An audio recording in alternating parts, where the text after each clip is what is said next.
Hello everyone, मैं प्रीति यादव आप सभी लोगों के लिए लॉ मेंटर चैनल में लेकर आई हूँ वन वर्ड वाले क्वेश्चन जो एआईबी के लिए काफ़ी इंपॉर्टेंट है। जैसे कि जो सबसे पहला क्वेश्चन लेकर आई हूँ, who categorize the subject of jurisprudence as explosion jurisprudence and censorial jurisprudence. तो इसका जो राइट आंसर है वो बेंथम है। तो इसे आप याद कर लीजिए अच्छे से, अगर अदरवाइज पूछा तो आपको बेयर एक्ट्स में नहीं मिलेंगे, तो इसलिए याद करके जाइए। Now second question is, who described the jurisprudence as a lawyer extraversion? तो Julius Stone, ठीक है। Then fiction theory is related to which of the following concept? Legal personality, fiction theory, legal personality. Now fourth question is, consumer protection act was enacted in? ये आपको इस पे भी मिल जाएगा, consumer protection के pair act में। अगर नहीं है आपके ओल्ड वाले इसमें, तो फिर आप इसे याद कर लीजिए, 1986 में वो एनेक्ट हुआ था और 2019 में ये वापस से वो हुआ है, अमेंड हुआ है। अमेंडेड हुआ है। Now question number 6, amendment in motor vehicle act in 1994, the compensation in the case of death of the person. तो 50,000 रुपीज़। अगर आपको बेयर एक्ट में नहीं मिलता है तो इसे भी याद कर लीजिए, मुझे तो नहीं मिला था। Under vicarious liability, the liability is joint होनी चाहिए और सर्वल होनी चाहिए, यानी both one and second. In टॉट in case of defamation, so यहाँ पर जो करेक्ट आंसर है, intention to defamation is not necessary. Defamation हुई है तो पैसा भरना है। When was the Advocate Act in introduced? 1996 में इंट्रोड्यूस हुआ था, वो आपको बेयर एक्ट में मिल जाएगा। Now question number 10, the Bar Council of India consists of the following has ex officio member। तो यहाँ पर जो consist of the following member है वो अटॉर्नी जनरल ऑफ इंडिया होना चाहिए और सोलिसिटर जनरल ऑफ इंडिया, तो मतलब ये दोनों होना चाहिए, यानी both 1 and 2।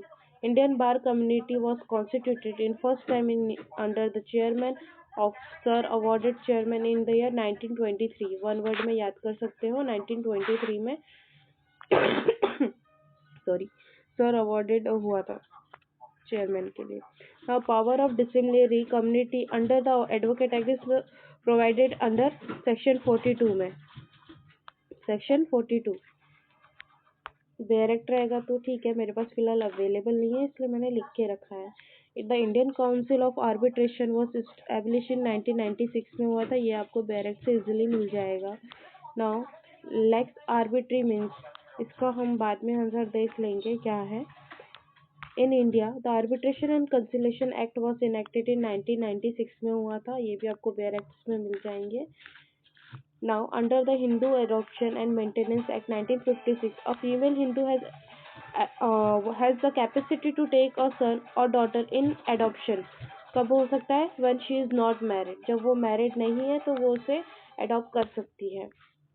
Now, a child born of void and voidable marriage under Hindu law in legitimate, मतलब अगर चाइल्ड बॉर्न हुआ है वो भी void and voidable marriage in under Hindu law तो लेजिस्टिमेट है। ये भी वन वर्ड में आपको पूछ सकते हैं। Father of which of the leader has been deputy prime minister of India, तो यहाँ पर ये वन वर्ड में पूछ सकता है, mister Meira Kumar, mister Meira Kumar, mister Meira Kumar. Who was the constitution adviser to constitution assembly of India? B N Rau, B N Rau, B N Rau. Now the concept of judicial review in India is based on International Treaty of Convocation। International Treaty of Convocation, तो total कुछ मैं 10 या 15 या 20 कुछ one words है, तो इसको आप अच्छे से याद कर लीजिए। अगर इन फ्यूचर इसमें से अगर आपको क्वेश्चन आता है तो आपको काफ़ी बेनिफिट होगा और हेल्पफुल होगा। सो प्लीज़ ये जितने वन वर्ड्स टाइप क्वेश्चन है इसे याद कर लीजिए। अगर आपको मेरा वीडियो अच्छा लगता है तो प्लीज़ लाइक शेयर सब्सक्राइब करिए नेक्स्ट वीडियो के लिए। Thank you for watching my videos.